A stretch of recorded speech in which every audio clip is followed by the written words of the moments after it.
Hello, this is Richie from PlayStation Country, and I'm taking a look at Geometry Wars 3, which isn't so much a arcade-based twin-stick shooter, but rather a harrowing journey into self-discovery. You see, this takes all of the gameplay that we know and love from the previous games in the series, all the classic modes as you can see there, and this new adventure mode, which takes elements of those classic modes and just puts them into all sorts of different levels, which don't just mix up the gameplay, but also mix up the playing area, so you can be playing on these weird little shapes. For example, this one, which is, I don't know what you'd call it, it's kind of like a minstrel with chocolate, not the offensive 1970s racist life entertainment show.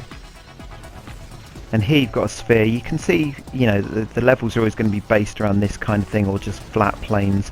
But either way, there's always going to be some sort of nice kind of twist to each of the levels in adventure mode. But if you're a purist, of course, you can go back to just the classic modes, which are all the ones you saw in Geometry Wars 2, minus that sequence mode, which no one liked anyway because it was too difficult. Here we've got a boss battle, and the boss battles aren't great, but they have got the best music in the game, so that's quite nice.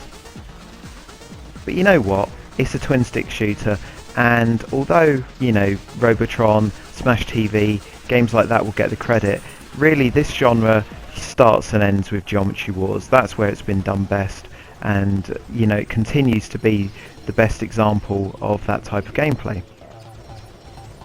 And that's all well and good, but what you really need to know about this game is that it is ridiculously addictive.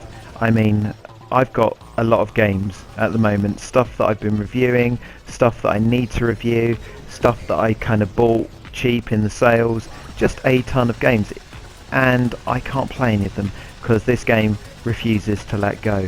It's ridiculous. And if you want to make it worse for yourself, then what you want to do is get yourself into a really unhealthy leaderboard competition with, you know, just pick a friend. Pick the friend that's got the best hair in the business and say, hey, let's compare dicks, because that's what this game forces you to do. And if you're not at the top of your game, then you're going to find out your friend's got a cock like a caber. Now this mode in particular that's happening right here is called Nufo Flow, which is just one of the levels of adventure mode, and for me this could be in its own release, just this mode. It's absolutely fantastic. It's like every Extend Extra but with a point, and it's fantastic. Here you've got King mode, where you're moving from safe zone to safe zone, and this is one of the classic modes, but I like to think of it more as, I don't know, a rite of passage for adulthood, a trial by fire. Whichever of the modes you play, it's always going to be well executed, and really the only flaw is probably that sometimes the visuals can get a little bit confusing, a little bit too excitable.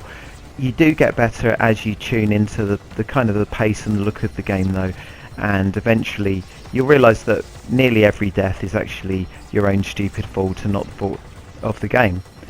So for me it's a solid 9 out of 10, maybe a 10 out of 10. It's certainly the best digital only release of the year.